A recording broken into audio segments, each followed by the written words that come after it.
Viewers, welcome back in our program. And Dr. Saab, ਅਸੀਂ ਗੱਲ ਕਰ ਰਹੇ ਸੀ ਵਰਲਡ ਹਿਸਟਰੀ ਦੀ ਅੱਜ ਦੇ ਦਿਨ। ਹਾਂਜੀ, ਵਰਲਡ ਹਿਸਟਰੀ 'ਚ 1568 'ਚ ਸਕਾਟਲੈਂਡ ਦੀ ਕੁਈਨ ਮੈਰੀ ਜੀ ਉਹ ਭੱਜ ਕੇ ਇੰਗਲੈਂਡ ਆਈ, ਕਿਉਂਕਿ ਸਕਾਟਲੈਂਡ ਇੰਗਲੈਂਡ ਦੀ ਰਿਲੇਸ਼ਨਸ਼ਿਪ ਜਿਹੜੀ ਹੈ ਉਹ ਹਮੇਸ਼ਾ ਲੜਾਈ ਝਗੜੇ ਵਾਲੀ ਰਹੀ ਹੈ। ਜੀ 1792 ਚ ਡੈਨਮਾਰਕ ਨੇ ਜਿਹੜੀ ਸਲੇਵ ਟ੍ਰੇਡ ਹੈ, ਗੁਲਾਮਾਂ ਨੂੰ ਲਿਆ ਕੇ ਵੇਚਦੇ ਸੀ, ਜੀ ਉਹ ਉਹਨਾਂ ਨੇ ਖਤਮ ਕੀਤੀ। 1881 ਦੇ ਵਿੱਚ ਜਰਮਨ 'ਚ ਬਿਜਲੀ ਨਾਲ ਚੱਲਣ ਵਾਲੀਆਂ ਗੱਡੀਆਂ ਸ਼ੁਰੂ ਹੋਈਆਂ ਜੀ ਤੇ 1991 ਚ ਕੁਈਨ ਐਲਿਜ਼ਾਬੈਥ ਇਹ ਯੂਕੇ ਦੀ ਗ੍ਰੇਟ ਬ੍ਰਿਟੇਨ ਦੀ ਪਹਿਲੀ ਰਾਣੀ ਬਣੀ ਜਿਹਨੇ ਯੂਐਸ ਕਾਂਗਰਸ ਨੂੰ ਸੰਬੋਧਨ ਕੀਤਾ ਹੈ। ਜੀ ਇਹ 1991 ਚ ਹੋਇਆ। ਸੋ ਇਹ ਮੇਜਰ ਘਟਨਾਵਾਂ ਨੇ। ਜੀ ਡਾਕਟਰ ਸਾਹਿਬ, ਤੁਹਾਡਾ ਬਹੁਤ ਬਹੁਤ ਧੰਨਵਾਦ। ਤੁਸੀਂ ਸਾਡੇ ਦਰਸ਼ਕਾਂ ਨੂੰ ਅੱਜ ਦੇ ਦਿਨ ਦੀ ਅਹਿਮੀਅਤ ਦਾ ਦੱਸਿਆ।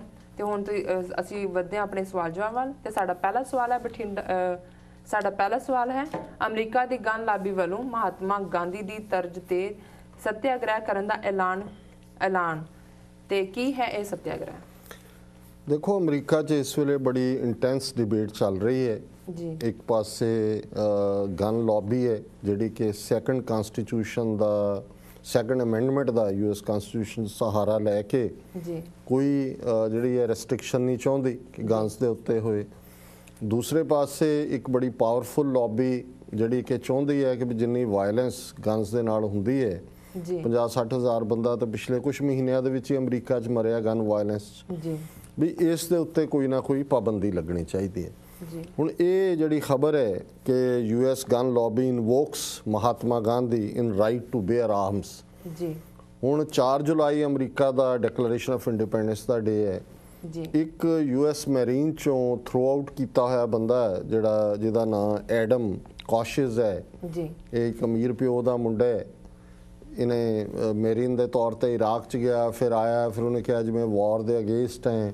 ਜੀ ਐਜ਼ ਏ ਕਾਂਗਰਸਮੈਨ ਵੀ ਉਹਨੇ ਇਲੈਕਸ਼ਨ ਲੜੀ, ਡਿਫੀਟ ਹੋ ਗਿਆ, ਹੁਣ ਕਿਸੇ ਟਾਕ ਸ਼ੋਅ ਦਾ ਹੋਸਟ ਵੀ ਹੈ। ਜੀ ਇਹਨੇ ਐਲਾਨ ਕੀਤਾ ਹੈ ਕਿ ਜੀ ਆਉਣ ਵਾਲੀ 4 ਜੁਲਾਈ ਨੂੰ ਅਸੀਂ 1000 ਬੰਦਾ ਲੋਡਡ ਗਨਸ ਦੇ ਨਾਲ ਜੀ ਜਿਹੜੀਆਂ ਕਿ ਅਸੀਂ ਲਟਕਾਵਾਂਗੇ ਮੋਢੇ ਤੇ ਆਰਲਿੰਗਟਨ ਸੈਮੇਟਰੀ ਜਿਹੜੀ ਵਰਜੀਨੀਆ 'ਚ ਹੈ, ਜੀ ਉਹਦੇ ਤੋਂ ਅਸੀਂ ਮਾਰਚ ਕਰਾਂਗੇ ਔਰ ਅਸੀਂ ਬ੍ਰਿਜ ਕ੍ਰਾਸ ਕਰਕੇ ਮੇਨ ਪੋਟਾਮਿਕ ਰਿਵਰ ਹੈ ਜਿਹੜੀ ਵਰਜੀਨੀਆ ਔਰ ਡੀਸੀ ਨੂੰ ਡਿਵਾਈਡ ਕਰਦੀ ਹੈ, ਜੀ ਅਸੀਂ ਕੈਪੀਟਲ ਹਿੱਲ ਆਵਾਂਗੇ ਔਰ ਕੈਪੀਟਲ ਹਿੱਲ ਤੋਂ ਮਾਰਚ ਕਰਕੇ ਅਸੀਂ ਵਾਈਟ ਹਾਊਸ ਤੋਂ ਹੁੰਦੇ ਹੋਏ ਵਾਪਸ ਆਰਲਿੰਗਟਨ ਸੈਮੇਟਰੀ ਆਵਾਂਗੇ। ਜੀ ਔਰ ਮੈਸੇਜ ਅਸੀਂ ਇਹ ਦੇਣਾ ਚਾਹੁੰਦੇ ਹਾਂ ਵੀ ਇਹ ਸੈਕੰਡ ਅਮੈਂਡਮੈਂਟ ਇਸ ਮੁਲਕ ਦੀ ਸਾਨੂੰ ਰਾਈਟ ਟੂ ਬੇਅਰ ਆਰਮਸ ਦਿੰਦੀ ਹੈ। ਜੀ ਹੁਣ ਇਹ ਗੱਲ ਜਿਹੜੀ ਹੈ ਜਦੋਂ ਹੀ ਆਈਓ ਨੇ ਇੱਕ ਪਟੀਸ਼ਨ ਸ਼ੁਰੂ ਕੀਤੀ ਹੋਈ ਹੈ ਇੰਟਰਨੈਟ ਤੇ ਕਿ ਜੁਆਇਨ ਕਰੋ, ਕਿੰਨੇ ਲੋਕ ਆਣਗੇ। ਜੀ ਹੁਣ ਪੁਲਿਸ ਨੂੰ ਜਿਹੜੀ ਡੀਸੀ ਦੀ ਵੀ, ਕਿਉਂਕਿ ਵਰਜੀਨੀਆ ਦੇ ਲਾਅ ਵੱਖਰੇ ਨੇ, ਵਰਜੀਨੀਆ 'ਚ ਜੇ ਉਹਨਾਂ ਕੋਲ ਲੋਡਡ ਗਨ ਹੈ ਪਰ ਲਾਇਸੈਂਸਡ ਹੈ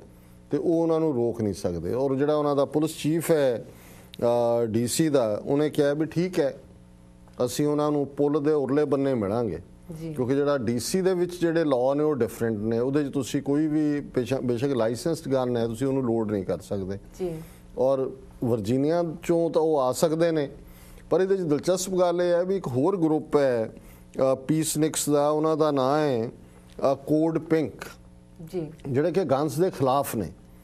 ਉਹਨਾਂ ਦੇ ਵਿੱਚ ਬਹੁਤ ਸਾਰੇ, ਹੁਣ ਪਿੰਕ ਮੋਸਟਲੀ ਵਿਮਨ ਦੇ ਨਾਲ ਜੁੜਿਆ ਕਲਰ ਹੁੰਦਾ ਹੈ, ਬਹੁਤ ਸਾਰੀਆਂ ਲੇਡੀ ਐਕਟਿਵਿਸਟ ਨੇ। ਜੀ ਉਹਨਾਂ ਨੇ ਕਿਹਾ ਜੀ ਆ ਜਾਣ ਲੋਡਡ ਗਨਸ ਕਰਕੇ, ਅਸੀਂ ਉਹਨਾਂ ਨੂੰ ਹੱਗਸ ਦੇਾਂਗੇ ਪੁਲ ਦੇ ਉੱਤੇ। ਹੁਣ ਇਹ ਇੱਕ ਸਿਚੁਏਸ਼ਨ ਇਸ ਕਿਸਮ ਦੀ ਬਣ ਰਹੀ ਹੈ ਵੀ ਉਹਨਾਂ ਨੂੰ ਇਹ ਲੱਗਦਾ ਹੈ ਵੀ ਇਹ ਤਾਂ ਟਕਰਾਅ ਹੋਏਗਾ। ਜੀ ਹੁਣ ਉਹਦੇ 'ਚ ਜਦੋਂ ਇਹ ਗੱਲ ਸਾਹਮਣੇ ਆਈ, ਹੁਣ ਗਾਂਧੀ ਦਾ ਨਾਮ ਵਿੱਚ ਕਿੱਥੋਂ ਆ ਗਿਆ? ਕਿਉਂਕਿ ਜਿਹੜਾ ਇਹ ਐਡਮ ਕੌਸ਼ਿਸ ਹੈ ਉਹਨੇ ਕਿਹਾ ਜੀ ਵੀ ਜੇ ਸਾਨੂੰ ਰੋਕਣ ਦਾ ਯਤਨ ਕੀਤਾ ਗਿਆ ਤੇ ਅਸੀਂ ਸੱਤਿਆਗ੍ਰਹਿ ਕਰਾਂਗੇ ਗਾਂਧੀ ਦੀ ਤਰ੍ਹਾਂ। ਸੋ ਦਿਸ ਇਜ਼ ਫਨੀ ਜੀ ਕਿ ਵੀ ਭਾਵੇਂ ਉਹ ਝੂਠਾ ਹੈ ਸੱਚਾ ਹੈ ਜੋ ਵੀ ਹੈ, ਗਾਂਧੀ ਉਹ ਤਾਂ ਬੜਾ ਨਾਨ ਵਾਇਲੈਂਸ ਦਾ ਬਣਿਆ ਪਿਓ। ਤੇ ਇੱਥੇ ਜਿਹੜੇ ਗਨਜ਼ ਰੱਖਣਾ ਚਾਹੁੰਦੇ ਨੇ ਉਹ ਉਹਦਾ ਨਾਂ ਲੈ ਕੇ ਜੀ ਅਸੀਂ ਤਾਂ ਕਰਾਂਗੇ ਪ੍ਰੋਟੈਸਟ, ਸੱਤਿਆਗ੍ਰਹਿ ਕਰਾਂਗੇ। ਹਾਲਾਂਕਿ ਜਿਹੜੇ ਬਹੁਤ ਸਾਰੇ ਸੀਰੀਅਸ ਐਨਾਲਿਸਟ ਨੇ ਉਹਨਾਂ ਦਾ ਖਿਆਲ ਹੈ ਵੀ ਇਹ ਇੱਕ ਸਟੰਟ ਮੈਨ ਹੈ, ਕਾਈਂਡ ਆਫ ਸਟੰਟ ਹੈ। ਜੀ ਪਰ ਇੱਥੋਂ ਦੀਆਂ ਜਿਹੜੀਆਂ ਲਾਅ ਐਨਫੋਰਸਿੰਗ ਏਜੰਸੀਜ਼ ਨੇ ਉਹ ਕਦੇ ਕਿਸੇ ਗੱਲ ਨੂੰ ਲਾਈਟਲੀ ਨਹੀਂ ਲੈਂਦੀਆਂ ਜੀ ਕਿ ਬਈ ਜੇ ਹੁਣ 1000 ਲੋਡਡ ਗਨਜ਼ ਵਾਲਾ ਆ ਜਾਂਦੇ ਨੇ ਇਕੱਠੇ ਹੋ ਕੇ, ਜੇ ਅਸੀਂ ਮਾਰਚ ਕਰਨਾ ਹੈ, ਜੀ ਜੇ ਉਹਨਾਂ ਨੂੰ ਤੁਸੀਂ ਅਰੈਸਟ ਕਰਦੇ ਹੋ, ਵਰਜੀਨੀਆ ਲਾਅ ਥੱਲੇ ਕਰ ਨਹੀਂ ਸਕਦੇ, ਡੀਸੀ 'ਚ ਕਰਦੇ ਹੋ, ਤਕਰਾਰ ਹੁੰਦਾ ਹੈ, ਵਾਇਲੈਂਸ ਹੁੰਦੀ ਹੈ। ਜੀ ਜਿਹੜੇ ਰੋਕਣ ਵਾਲੇ ਨੇ ਗਨਜ਼ ਦੇ ਨੂੰ, ਜੇ ਉਹ ਬੀਬੀਆਂ ਦੇ ਜਥਾ ਪਹੁੰਚ ਜਾਂਦਾ ਹੈ ਉਹ ਵੀ ਟਕਰਾਇਆ। ਸੋ ਕੁੱਲ ਮਿਲਾ ਕੇ ਜਿਹੜੀ ਦਿਲਚਸਪ ਖਬਰ ਇਹਦੇ ਚੋਂ ਬਣੀ ਹੈ ਉਹ ਗਾਂਧੀ ਦੇ ਨਾਂ ਕਰਕੇ, ਕਿ ਗਾਂਧੀ ਦੇ ਨਾਂ ਨਾਲ ਉਹ ਗਨਸ ਦਾ ਰਾਈਟ ਲੈਣਾ ਚਾਹੁੰਦੇ ਨੇ। ਹਾਲਾਂਕਿ ਗਾਂਧੀ ਵੈਸੇ ਵੀ ਫਰਾਡ ਸੀ ਤਾਂ ਉਹਦਾ ਨਾਂ ਵੀ ਫਰਾਡ ਹੈ, ਤੇ ਇਹ ਵੀ ਬੰਦਾ ਫਰਾਡ ਹੀ ਹੈ ਵੈਸੇ, ਜਿਹਨੇ ਇਹ ਸਾਰਾ ਡਰਾਮਾ ਕਰਨਾ। ਜੀ ਡਾਕਟਰ ਸਾਹਿਬ, ਸਾਡਾ ਅਗਲਾ ਸਵਾਲ, ਬਠਿੰਡਾ ਵਿੱਚ ਕਾਂਗਰਸ ਦੀ ਚੋਣ ਰੈਲੀ ਤੇ ਹੋਈ ਅੰਨ੍ਹੇਵਾਹ ਫਾਇਰਿੰਗ ਵਿੱਚ ਇੱਕ ਵਿਅਕਤੀ ਮਾਰਿਆ ਗਿਆ ਅਤੇ ਕਈ ਜ਼ਖਮੀ ਹੋਏ। ਹਾਂ ਡਾਕਟਰ ਸਾਹਿਬ, ਤੁਹਾਡੇ ਕੀ ਵਿਊਜ਼ ਹਨ? ਦੇਖੋ, ਪੰਜਾਬ 'ਚ ਗੁੰਡਾਗਰਦੀ ਦਾ ਰਾਜ ਹੈ। ਪੰਚਾਇਤ ਸਮਿਤੀ, ਜ਼ਿਲ੍ਹਾ ਪਰਿਸ਼ਦ ਚੋਣਾਂ 'ਚ ਜਿਵੇਂ ਇਹਨਾਂ ਨੇ ਵਿਰੋਧੀ ਕੈਂਡੀਡੇਟਸ ਬਿਠਾਏ, ਉਹਨਾਂ ਤੇ ਝੂਠੇ ਪਰਚੇ ਰਜਿਸਟਰ ਕੀਤੇ, ਔਰ ਰਾਮਪੁਰ ਫੂਲ ਹਲਕੇ ਦਾ ਹੀ ਪਿੰਡ ਹੈ ਆਦਮਪੁਰਾ, ਉਹਦੇ 'ਚ ਇੱਕ ਚੋਣ ਰੈਲੀ ਹੋ ਰਹੀ ਸੀ, ਜਿਹੜਾ ਕੈਂਡੀਡੇਟ ਹੈ ਬੇਸ਼ੱਕ ਉਹ ਕਾਂਗਰਸ ਦਾ ਹੈ, ਬਟ ਉਹਦਾ ਸੰਬੰਧ ਮਨਪ੍ਰੀਤ ਬਾਦਲ ਦੀ ਪਾਰਟੀ ਨਾਲ ਵੀ ਹੈ, ਕਿਉਂਕਿ ਮਨਪ੍ਰੀਤ ਬਾਦਲ ਇਮੀਡੀਏਟਲੀ ਉੱਥੇ ਪਹੁੰਚੇ ਤੇ 1 ਦਰਜਨ ਤੋਂ 1.5 ਦਰਜਨ ਬੰਦੇ ਆਏ, ਉਹਨਾਂ ਨੇ ਫਾਇਰਿੰਗ ਕੀਤੀ 4 ਚਫੇਰੇ, ਇੱਕ ਬੰਦਾ ਮਰ ਗਿਆ, 3 ਸੀਰੀਅਸਲੀ ਜ਼ਖਮੀ ਨੇ, ਦਰਜਨ ਤੋਂ ਜ਼ਿਆਦਾ ਹੋਰ ਜ਼ਖਮੀ ਨੇ, ਚਲੇ ਗਏ। ਹੁਣ ਮਤਲਬ ਪੰਜਾਬ 'ਚ ਤਾਂ ਇਸ ਵੇਲੇ ਜਿਸ ਕਿਸਮ ਦਾ ਗੁੰਡਾਗਰਦੀ ਦਾ ਰਾਜ ਹੈ, ਔਰ ਕਾਂਗਰਸ ਨੇ ਬਿਲਕੁਲ ਠੀਕ ਕਿਹਾ ਕਿ ਜੀ ਦੇਖ ਲਓ, ਅਸੀਂ ਤਾਂ ਪਹਿਲਾਂ ਹੀ ਕਹਿੰਦੇ ਸੀ ਵੀ ਇਹ ਵਾਇਲੈਂਸ ਕਰ ਰਹੇ ਨੇ। ਸੋ ਇਹ ਮੰਦੇ ਭਾਗਾਂ ਦੀ ਗੱਲ ਹੈ ਕਿ ਪੰਜਾਬ ਦੇ ਵਿੱਚ ਅੱਜ ਗੁੰਡਿਆਂ ਦਾ ਰਾਜ ਹੈ। ਪੁਲਿਸ ਕਿਉਂਕਿ ਐਡਮਿਨਿਸਟ੍ਰੇਸ਼ਨ ਦੀ ਗੱਲ ਸੁਣਦੀ ਹੈ, ਉਹ ਵੀ ਕੋਈ ਕਾਰਵਾਈ ਨਹੀਂ ਕਰਦੀ, ਔਰ ਇਸ ਘਟਨਾ ਦੀ ਅਸੀਂ ਜ਼ੋਰਦਾਰ ਨਿਖੇਧੀ ਕਰਦੇ ਹਾਂ। ਉਹ ਕਿਸੇ ਦੇ ਖਿਲਾਫ ਵੀ ਵਾਇਲੈਂਸ ਹੋਏ, ਪੀਸਫੁਲ ਰੈਲੀ ਕਰਨਾ ਹੱਕ ਹੈ ਹਰ ਇੱਕ ਦਾ। ਜੇ ਤੁਸੀਂ ਚੋਣਾਂ ਦਾ ਸਿਸਟਮ ਗਿਣਦੇ ਹੋ ਤੇ ਆ ਕੇ ਉਹ ਮਾਰ ਕੇ ਨਿਕਲ ਵੀ ਜਾਂਦੇ ਨੇ। ਹੁਣ ਤੁਸੀਂ ਕਹੋ ਜੀ ਅਸੀਂ ਸਪੈਸ਼ਲ ਟੀਮ ਬਣਾ ਰਹੇ ਹਾਂ, ਸ਼ਨਾਖਤ ਕਰ ਲਈ ਹੈ, ਤੁਸੀਂ ਕਿਉਂ ਨਹੀਂ ਪ੍ਰੋਟੈਕਸ਼ਨ ਦਿੰਦੇ ਉਹਨਾਂ ਨੂੰ? ਰੈਲੀਜ਼ ਹੋ ਰਹੀਆਂ ਨੇ, ਪਤਾ ਹੈ ਵਾਇਲੈਂਟ ਲੋਕ ਨੇ। ਸੋ ਮੇਰਾ ਖਿਆਲ ਹੈ ਵੀ ਇਹ ਕੰਡੈਮਨੇਬਲ ਘਟਨਾ ਹੈਗੀ। ਜੀ ਡਾਕਟਰ ਸਾਹਿਬ, ਤੁਹਾਡਾ ਬਹੁਤ ਬਹੁਤ ਧੰਨਵਾਦ, ਤੁਸੀਂ ਸਾਡੇ ਸਵਾਲਾਂ ਦੇ ਜਵਾਬ ਦਿੱਤੇ। ਤੇ ਹੁਣ ਤੁਸੀਂ ਸਾਡੇ ਦਰਸ਼ਕਾਂ ਨੂੰ ਦੱਸੋ ਅੱਜ ਦਾ ਵਿਚਾਰ। ਅੱਜ ਦੀ ਵਿਚਾਰ ਲਈ ਅਸੀਂ ਭਾਈ ਗੁਰਦਾਸ ਜੀ ਦੇ ਕਵਿਤ ਨੰਬਰ 14 ਨੂੰ ਚੁਣੇ। ਉਹਨਾਂ ਦੇ 675 ਕੁੱਲ ਕਵਿਤ ਨੇ, ਉਹਨਾਂ ਚੋਂ ਇਹ ਕਵਿਤ ਨੰਬਰ 14 ਹੈ। ਭਾਈ ਸਾਹਿਬ ਕਹਿੰਦੇ ਨੇ, ਪ੍ਰੇਮ ਰਸ ਬਸ ਹੋਏ ਪਤੰਗ ਸੰਗਮ ਨਾ ਜਾਣੇ, ਕਿਉਂਕਿ ਫਿਰ ਇਹ ਜਿਹੜਾ ਉਹਨਾਂ ਦੀ ਰਚਨਾ ਹੈ ਉਹ ਸੱਚੇ ਪਿਆਰ ਔਰ ਝੂਠੇ ਪਿਆਰ, ਰੱਬ ਦੇ ਨਾਲ ਜਿਹੜੀ ਸਾਡੀ ਸੱਚੀ ਮੁਹੱਬਤ ਹੈ, ਔਰ ਇੱਕ ਜਿਹੜਾ ਅਸੀਂ ਦਿਖਾਵਾ ਕਰਦੇ ਹਾਂ ਵੀ ਅਸੀਂ ਰੱਬ ਦੇ ਨੇੜੇ ਹਾਂ, ਰੱਬ ਨੂੰ ਪਿਆਰ ਕਰਦੇ ਹਾਂ, ਪਰ ਉਹ ਸਾਡੇ 'ਚ ਹੈ ਨਹੀਂ। ਉਹਦੇ ਲਈ 2 ਅਲੰਕਾਰ ਭਾਈ ਸਾਹਿਬ ਨੇ ਚੁਣੇ ਨੇ, ਜਿਹੜੇ ਸਾਡੀ ਲੋਕ ਜ਼ਬਾਨ ਦੇ ਵਿੱਚ ਵੀ ਨੇ। ਇੱਕ ਤਾਂ ਪਤੰਗੇ ਦਾ ਹੈ। ਹੁਣ ਦੇਖਣ ਨੂੰ ਤਾਂ ਪਤੰਗੇ ਭਮੱਕੜ ਜਿਹੇ ਹੀ ਹੁੰਦੇ ਨੇ, ਵੀ ਆ ਕੇ ਰੋਸ਼ਨੀ 'ਚ ਵੱਜਦੇ ਨੇ, ਭਾਵੇਂ ਉਹਨਾਂ ਨੂੰ ਦਿਸਦਾ ਨਹੀਂ ਦਿਸਦਾ, ਪਰ ਇਹ ਅਲੰਕਾਰ ਇਹ ਹੈ ਕਿਉਂਕਿ ਜਿਹੜੀ ਰੋਸ਼ਨੀ ਹੈ, ਅੱਗ ਹੈ, ਉਹਨੂੰ ਸ਼ਮਾ ਕਹਿੰਦੇ ਨੇ। ਕੁਝ ਪੋਇਟਰੀ ਨੇ ਵੀ ਇਹਨੂੰ ਕਾਫੀ ਰੋਮੈਂਟਿਸਾਈਜ਼ ਕਰ ਦਿੱਤਾ ਹੈ ਸਾਰਿਆਂ ਨੂੰ, ਸ਼ਮਾ ਔਰ ਪਤੰਗਾ। ਪਰ ਇਹ ਪਿਆਰ ਦੀ ਜਿਹੜੀ ਹੈ ਉਸ ਪਾਰਟ ਵੱਲ ਇਸ਼ਾਰਾ ਕਰਦਾ ਕਿ ਜਿੱਥੇ ਤੁਸੀਂ ਕਨਸੀਕੁਐਂਸਿਸ ਦੀ ਪਰਵਾਹ ਨਹੀਂ ਕਰਦੇ, ਤੁਹਾਨੂੰ ਇਹ ਨਹੀਂ ਹੈ ਵੀ ਇਹਦਾ ਕੀ ਹੋਏਗਾ। ਸੋ ਭਾਈ ਸਾਹਿਬ ਨੇ ਵੀ 2 ਜਿਹੜੇ ਅਲੰਕਾਰ ਨੇ, ਸ਼ਮਾ ਔਰ ਪਤੰਗੇ ਦਾ, ਕਿ ਕਿਵੇਂ ਪਤੰਗਾ ਕੁਰਬਾਨ ਹੁੰਦਾ ਹੈ, ਤੇ ਦੂਸਰਾ ਮੱਛੀ ਦਾ ਅਲੰਕਾਰ ਇਸਤੇਮਾਲ ਹੁੰਦਾ ਹੈ ਕਿ ਵੀ ਜਦੋਂ ਤੱਕ ਪਾਣੀ ਦੇ ਵਿੱਚ ਮੱਛੀ ਹੈ ਉਹਦੀ ਜ਼ਿੰਦਗੀ ਹੈ, ਤੇ ਜਦੋਂ ਪਾਣੀ ਤੋਂ ਬਾਹਰ ਕੱਢੋ ਮਰ ਜਾਂਦੀ ਹੈ। ਬੇਸ਼ੱਕ ਉਹ ਪਾਣੀ ਦਾ ਜਾਨਵਰ ਹੈ, ਲੇਕਿਨ ਇਹਨੂੰ ਵੀ ਅਲੰਕਾਰ ਕਵੀ ਹੋਣ, ਸ਼ਾਇਰ, ਲਿਖਾਰੀ, ਉਹਨਾਂ ਨੇ ਤਾਂ ਉਹਦੇ ਚੋਂ ਆਪਣੀ ਗੱਲ ਕਹਿਣ ਦਾ ਇੱਕ ਅੰਦਾਜ਼ ਕੱਢਣਾ ਹੈ। ਸੋ ਉਹਨਾਂ ਦੇ ਲਈ ਮੀਨ ਔਰ ਪਾਣੀ ਜਿਹੜਾ ਹੈ ਉਹ ਆਪਸੀ ਮੇਲ ਦੀ ਗੱਲ ਹੈ, ਤੇ ਪਾਣੀ ਤੋਂ ਬਾਹਰ ਕੱਢਣਾ ਮੌਤ ਵਿਛੋੜੇ ਨਾਲ ਹੋਈ ਮੌਤ ਹੈ। ਸੋ ਭਾਈ ਸਾਹਿਬ ਨੇ ਇਹੀ ਦੋਨੋਂ ਅਲੰਕਾਰ ਇਸਤੇਮਾਲ ਕਰਦੇ ਆ ਆਪਣੇ ਆਪ ਨੂੰ ਹੀ ਧਾਰਿਆ। ਉਹਨਾਂ ਕਿਹਾ, ਪ੍ਰੇਮ ਰਸ ਬਸ ਹੋਏ ਪਤੰਗ ਸੰਗਮ ਨਾ ਜਾਣੇ, ਬਿਰਹਾ ਬਿਛੋ ਮੀਨ ਹੋਏ ਨਾ ਮਰ ਜਾਣੇ ਹੈ। ਉਹਨਾਂ ਨੇ ਕਿਹਾ ਕਿ ਵੀ ਮੱਛੀ ਮਰ ਜਾਂਦੀ ਹੈ ਪਾਣੀ ਤੋਂ ਵਿਛੜ ਕੇ ਬਿਰਹਾ 'ਚ, ਪਤੰਗਾ ਕੁਰਬਾਨ ਹੋ ਜਾਂਦਾ ਜਾ ਕੇ ਆਪਣੇ ਪਿਆਰ ਕਰਕੇ, ਪਰ ਮੈਂ ਐਸਾ ਭਾਗਾ ਹੈ ਕਿ ਨਾ ਮੈਨੂੰ ਪਤੰਗੇ ਵਾਂਗ ਮਰਨਾ ਆਇਆ ਤੇ ਨਾ ਮੱਛੀ ਵਾਂਗ ਆਪਣੀ ਮੁਹੱਬਤ ਪਾਣੀ ਨਾਲ ਨਿਭਾਣੀ ਆਈ।